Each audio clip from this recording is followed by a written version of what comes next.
Hey everybody, RetroPie Guy here. Today I'm going to show you how to set up a Lightgun controller using a Wii Remote with RetroPie. So we're going to be using a genuine Nintendo Wii Remote here. You can pick these up on eBay. They're about $15 to $22 depending on the condition at the time of this video. So don't go on Amazon and purchase a third-party Wii Remote. There's some really cool ones out there, but they do not work with RetroPie.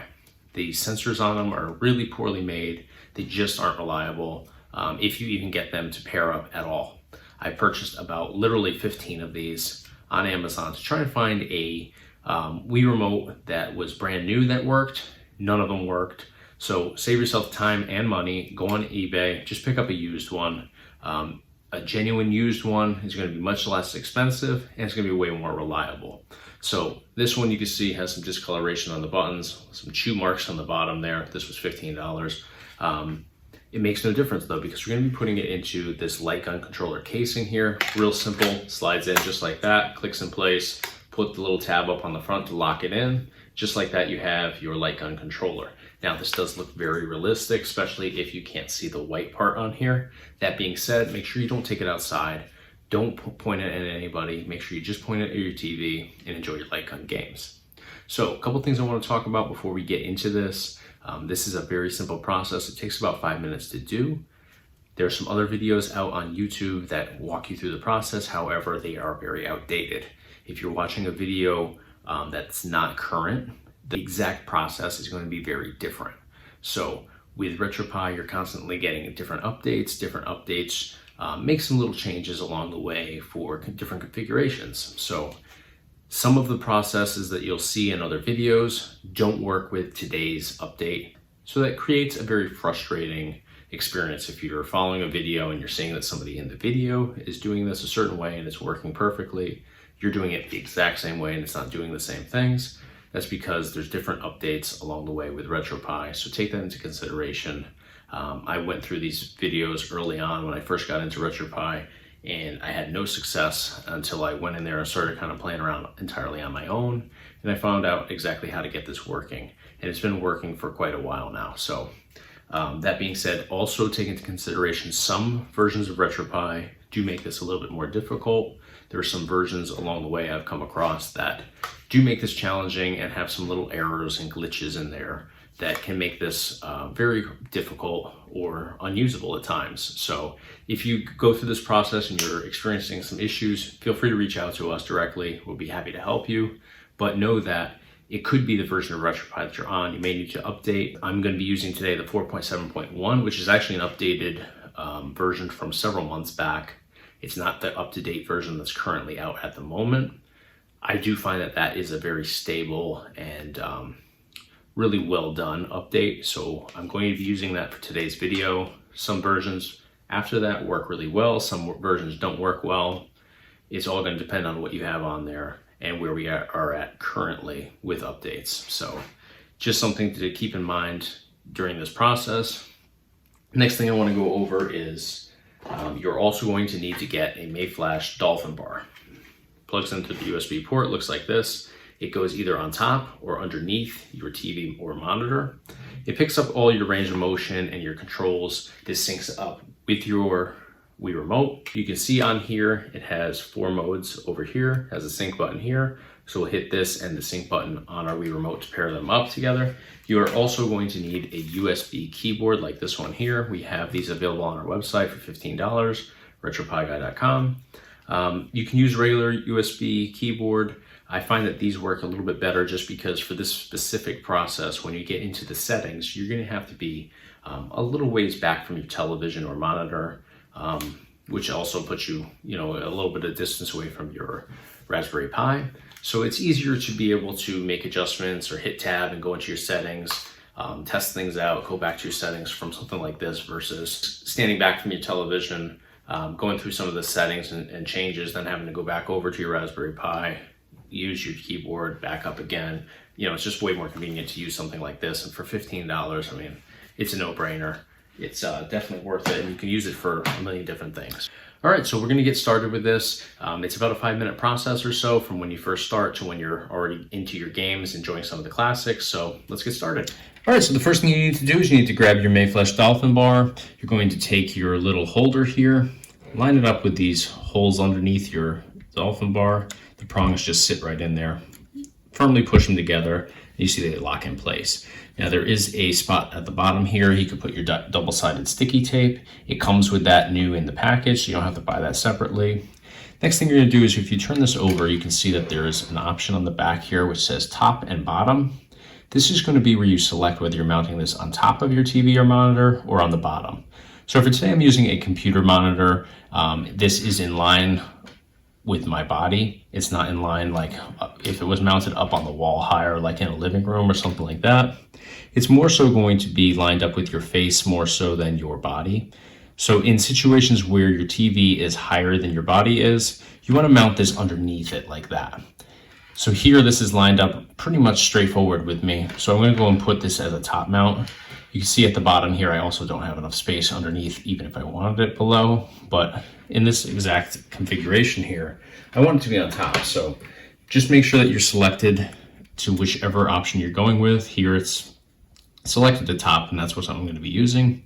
If it was bottom, I just flip that switch over to bottom. So I'm on top. That's how I'm going to mount this.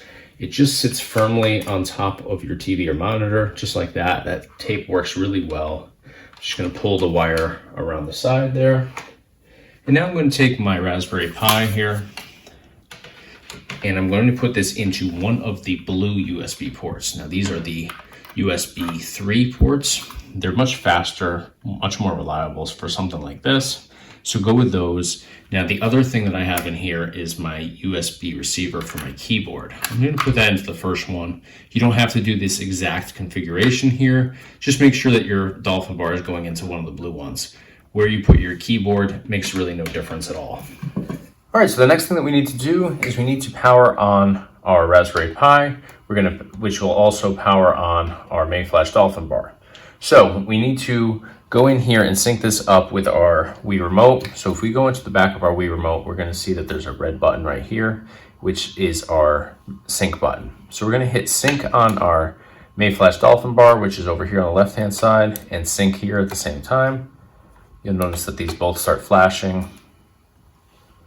And just like that, it is synced up. So we have the first light lit and the last light lit on our Wii Remote. Over here, we have this button is lit up because we are properly synced together, and we have mode 2 lit up on our Dolphin Bar. Next thing we're gonna do is we're gonna put the back onto our Wii Remote. We're gonna insert that into our Lightgun controller casing, flip the little tab up in the front, just like that, we're good to go. These lights will go out as this times out just to save battery life. So if those go out, don't worry about it. You can pull the trigger to get that back on or hit any of the buttons up here at the top. All right, so the next thing that you're gonna do is boot up your system. Now, once your system boots up, you're gonna come to your landing page here, which is typically gonna be your configuration or options page. So we're gonna use either your USB keyboard or your regular gamepad in order to open up your main menu. So you can do that by hitting the start button, and then you're gonna navigate down to configure input, and you'll select that. It'll say, are you sure you want to configure input? You're gonna go ahead and select yes. So this is where we're going to go in and map the controls on the top of our Wii Remote here. So if you just hold down any button on your Wii Remote, you will be able to advance to your mapping screen. So I'm just going to hold down the home button here. You'll see that it fills in as keyboard. That's totally normal. It does register the Wii Remote as a keyboard on here, which is fine. So in order to map this, we're going to go through the D-pad options. So we'll hit, for D-pad up, we'll hit D-pad up. For D-pad down, we'll hit D-pad down. For D-pad left, D-pad left, D-pad right, D-pad right. So now for the start and select, for start, we're going to hit the 1 button here. For select, we'll hit the 2 button. Now for the A button, we're going to hit the home button. And for the B button, we're going to hit the minus button. So now we can skip all these different options now, and we're going to go down to the hotkey. So to skip the options, we're just going to hold down any button we've already mapped. I'm just holding down the A button to advance past each of these. And once we get down to the hotkey option here, you can go ahead and just hit the 2 button on here. So now we're going to confirm all this by hitting A to hit the OK button. It'll take a second to load. Once we get back to our main screen here, we'll see that now we're able to control this with the D-pad here. So if we hit the minus button, which is our back button, we'll get back into our collections page. So now we're going to advance over to the MAME collection, which is where we can find our Lightgun games.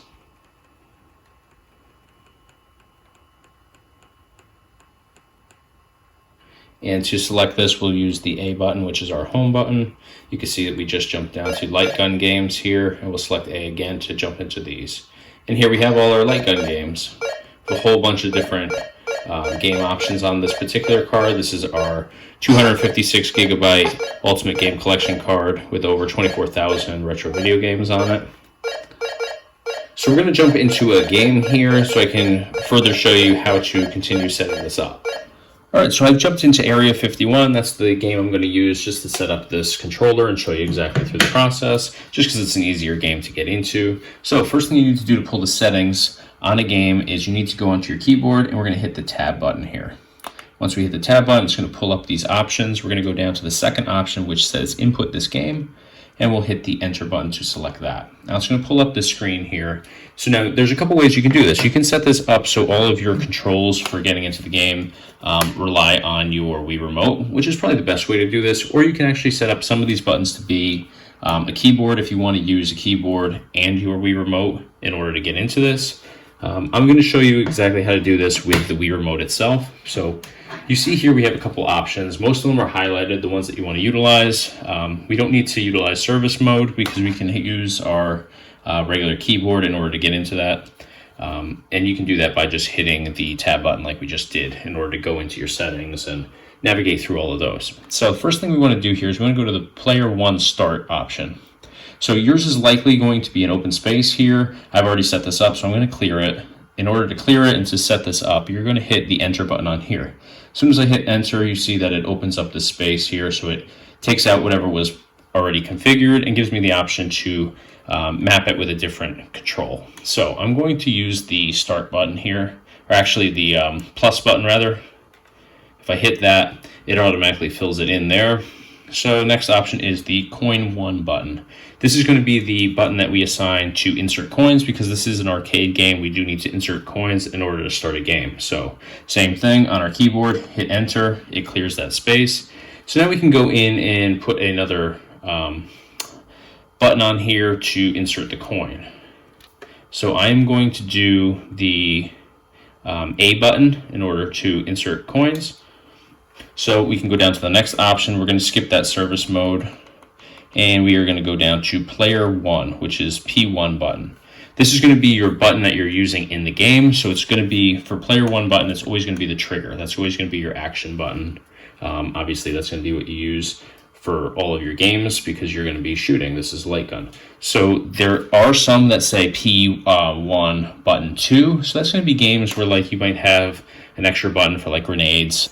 I know that the Alien the Gun game is going to incorporate that because you have another option to shoot with like a grenade that you pick up along the way in games. So for something like that, you could use one of the D-pad buttons because we're not using those anywhere in any of these games. So for the Player 1 here, hit enter on your keyboard. Now just pull your trigger. I'll show you. As soon as I pull the trigger, you get those 3 dots in there, which means that it's configured. So in order to back out of here, you can go down with your arrow keys to where it says return to game and hit enter. And then we'll go down again just to back out of this screen, return to game to enter. So we are all set up on here. All right, so now in order to get into this game, we need to go in and we need to insert our credits because you see it says credit 0, so we aren't gonna be able to start this until we insert those. Now, how did we do that? I think we did the A button, right? Yeah, so I hit the A button twice. It's going to be credits 1 because it's 50 cents for each credit. So 1 is $1. 2 times on there, I'll do that. And now we have to jump in and hit start. I think we did start as the plus. Yeah, so that jumped us in. You can see we have our lives here. So I actually have to get the camera. So I'm just going to back this up so you can see a little bit better because I have to be further away. So as I move my gun over here, you can see where the aim is. So I'm just doing this real quick here, kind of at a weird angle, but you can see that it's working really well. I have the ability to shoot each of these guys aim is pretty on point. You will have to get used to this a little bit, because you're not going to be aiming this like a real gun where you're going down the sight on here. You're going to be kind of going off a feel. So this does work. Now, in order to exit the game, we just have to hit, typically we're going to hit 1, which is our start button. And I think we did this one up here, the minus, for how we mapped this. So let's see if that works. If we hit both of these together as our hotkey, perfect. That exits us out of the game and back to our menu here. So let's jump into another one real quick. Let's go into Alien 3, the gun, because this one has a little different process. So if I show you both of these, it'll be pretty much the same for all the other ones. On this particular card here, you can see we have a ton of different games. Also on our 512 gigabyte card, there's a bunch of games too. A lot of these are the same, or you can go into the arcade section if they're not already in the light gun section and pull some of these as well. They're not all going to be under light gun over there in that card. So we'll jump into Alien 3 and we'll go through this one more time. So if you get to this, I'm glad this actually happened. That's because I hit the button too many times on here. If you come to this, just with your keyboard, go down to where it says launch, because it'll actually pull, like if I move this around, it's pulling the sensor off of this, so it's making it hard to actually select something. So if you just navigate with your keyboard, hit launch, you're good to go. All right, so once we get into Alien 3, we're gonna do the exact same thing. Hit the tab button on here, jump down to input this game, hit enter.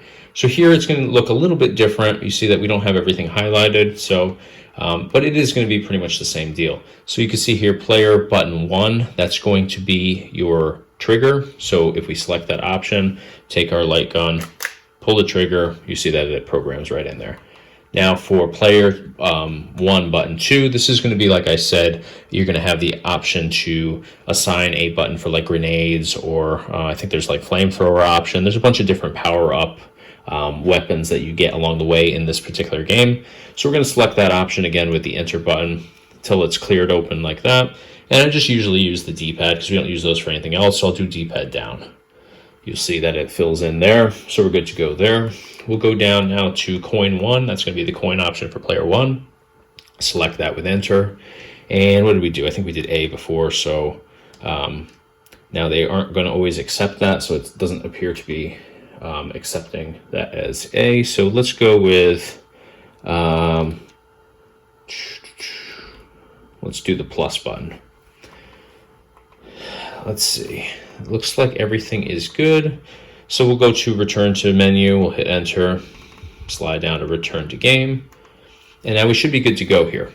So it says here credits. Let's hit, you can see that the credits go up as I hit the plus button there.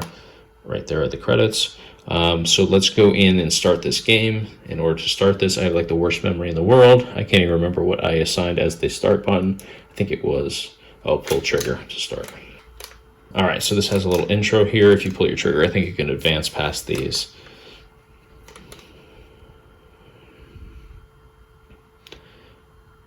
So yeah, everything's working well. I don't have a power up, so I can't demo the grenade yet, but you see that the aim is pretty precise here. I'm about maybe 3 feet away from, there's an item there. So I think if I use that, yeah, so that threw the grenades with that D-pad down option. And it also gave me a flamethrower here. So that shows you exactly how to set all of this up. Now I'm going to show you one other thing on here before we wrap up. All right, so the last thing I want to show you on here is a sensitivity settings. So if you are playing a game and you notice that you're moving your gun around, but the crosshairs are taking a little bit longer to move to exact locations on your screen, or if you find that it's overly sensitive or not sensitive enough, I'm going to show you exactly how to go in and change this. So you're going to, again, take your keyboard out, hit the tab button. You're going to go down to analog controls on here and select that with enter or OK. And here you're going to see that there's a bunch of different options on here which say light gun, key / joystick speed, and that's set to 15 by default. And then another line down, you're going to notice that there's light gun sensitivity, which is at 35%. So if you want to go in here and manually tweak this, you're going to have to do it in small increments, test out your game and see if it made it better or worse and adjust accordingly. So this is kind of the sweet spot for most of these games. It's about 15 to 20, and then sensitivity around like 35%. Some games, if you want it less sensitive, you'd go down to like 30 or 25%. If you want it super sensitive, where if you move this slightly, like if you just moved it like that much, it would probably shoot across the screen. I don't like it like that. I like the tighter controls, but if you're looking for it to be super sensitive, then you can kick that sensitivity up to like maybe 50 or 60%.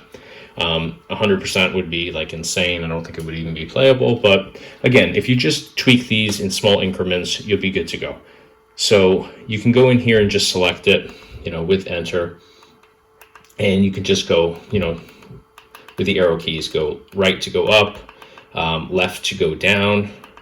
Same thing with the sensitivity, just go down to sensitivity. If you want it more sensitive, arrow key up, or right rather, to increase it, left to decrease it. Once you're done, just leave it. Like if I want it on 33, I would just leave it on 33 right now. Go down to return to menu and select that option. I'm going to move it back because I found it to be working really well on here. Now, before you jump into this, I would recommend just testing out your games a little bit. Play around with them quite a bit, just so you get used to how it works. You're not going to be aiming, by using the sights that are on here. These are for decoration. They're not for actually, lining up shots and stuff like that. You're going to be going off of the feel of this. So, if you have your crosshairs on here, you want to be just navigating that way.